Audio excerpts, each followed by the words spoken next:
Pretty good, actually. Did some traveling.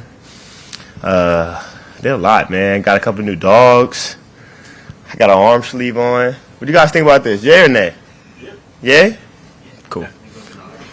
Yeah, I had black, had the headband. All right. I'm ready, though.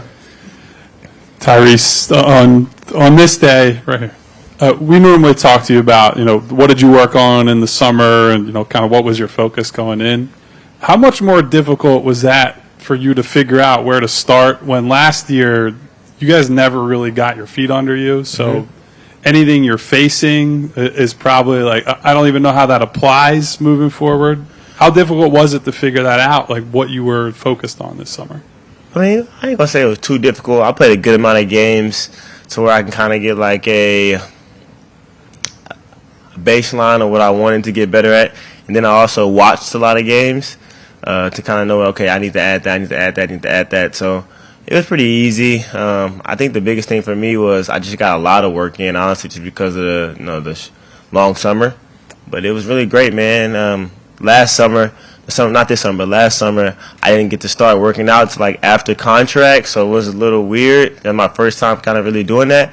But I feel really good, honestly, man. This summer I got to hit the ground early, I hit it like May, and I'm just ready to start.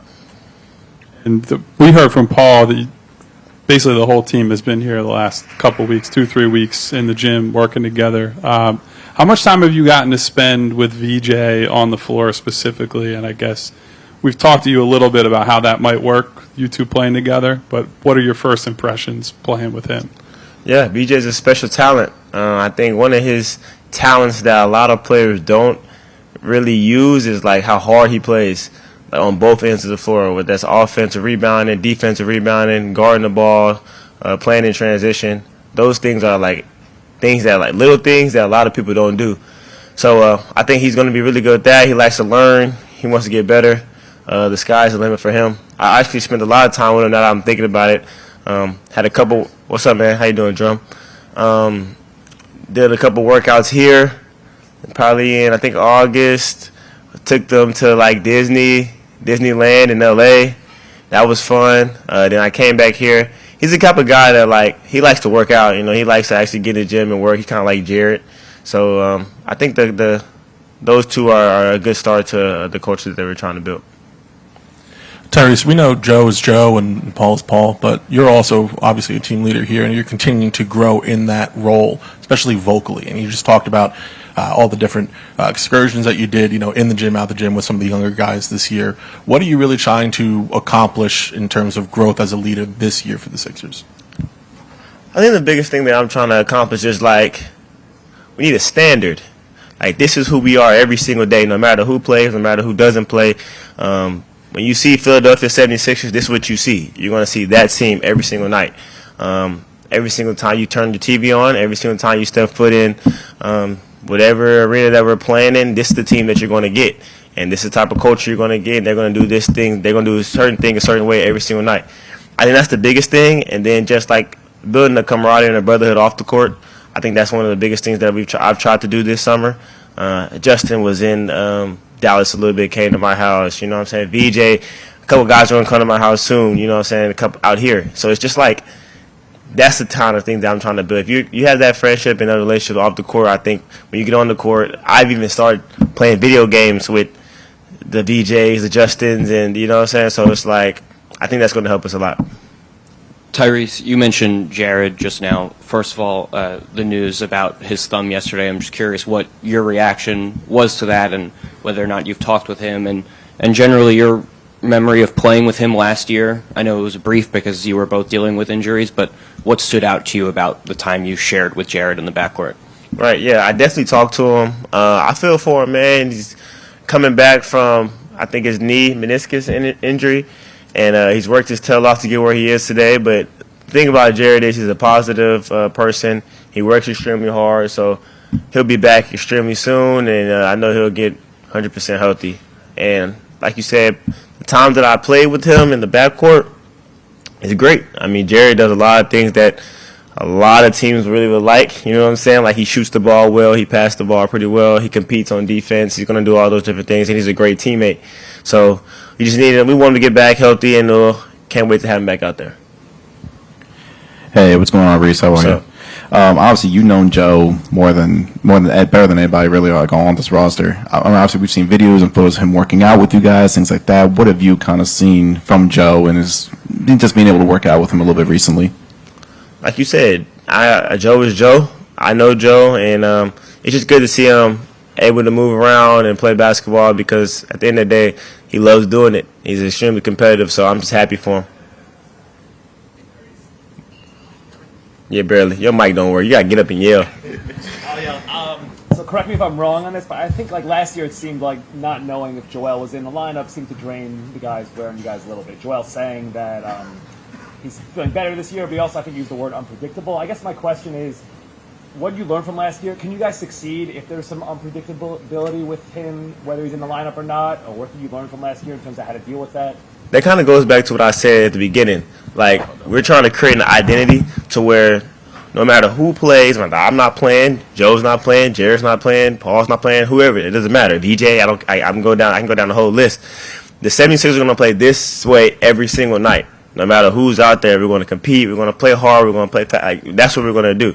And that's what it has to come down to. So now it's not we got to rely on one thing and, okay, you're not playing. We got to change our whole thing. Now, we're going to play the same way every single night. And, of course, it's little stipulations. So when Joel plays, then, of course, they're going to double. They're going to do those different things. But, like, our base needs to be the same every single night. I think that's the biggest thing that we've been working on. Tyrese over here.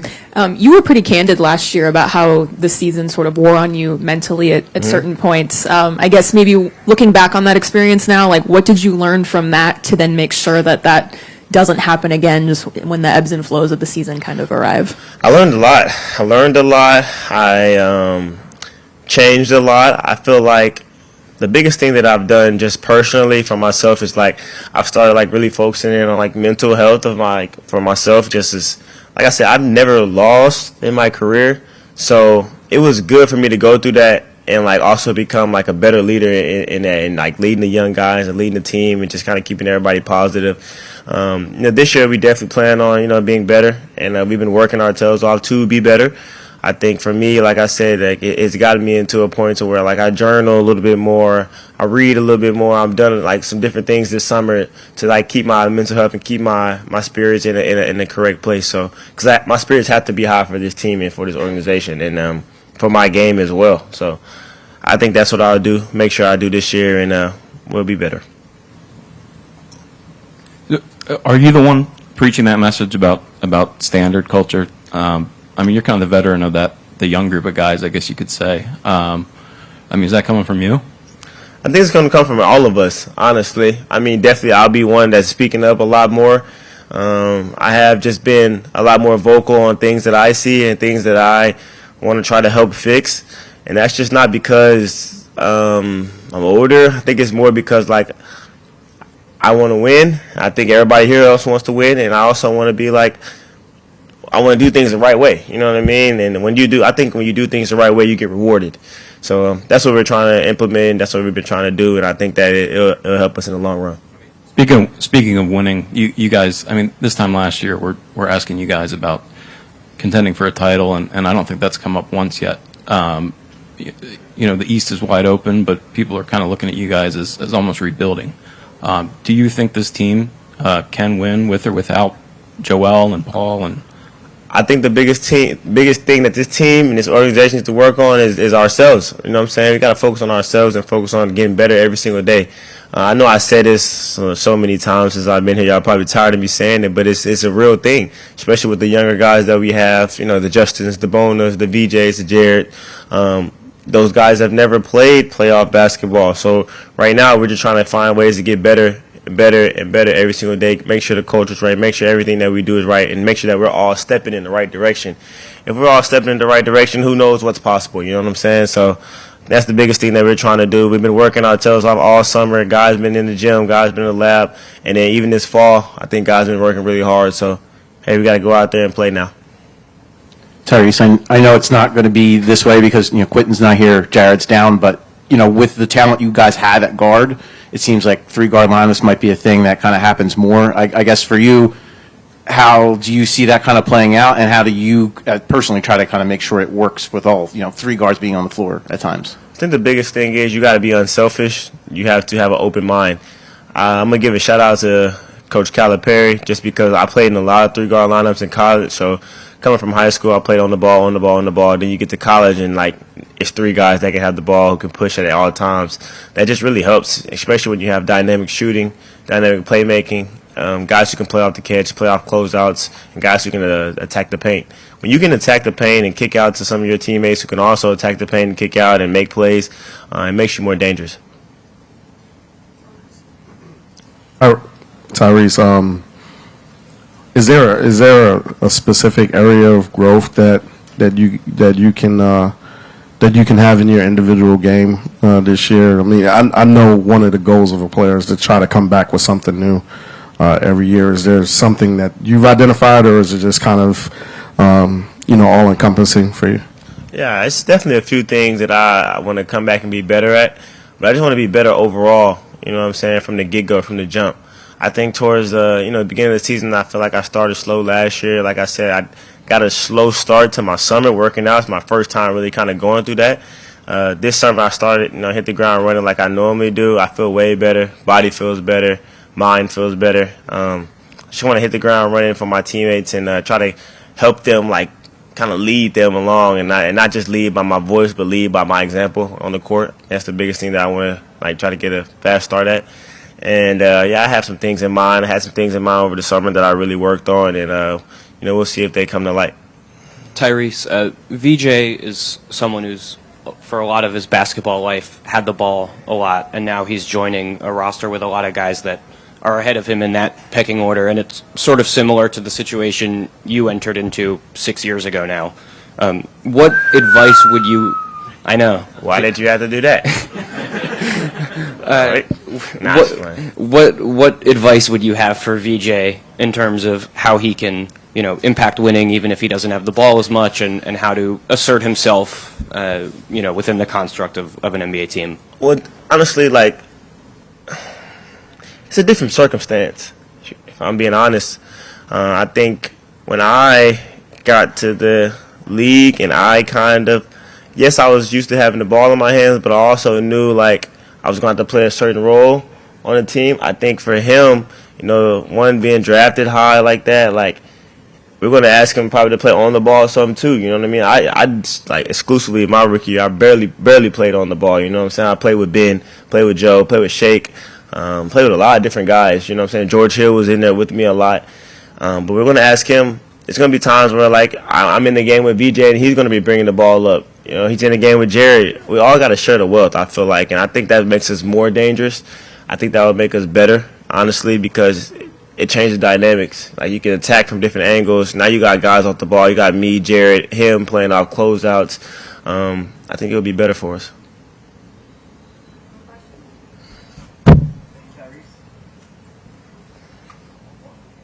Hey, Tyrese, there's a difference between kind of being the primary scoring option and the secondary scoring option, and the attention that you get from defenses and stuff like that.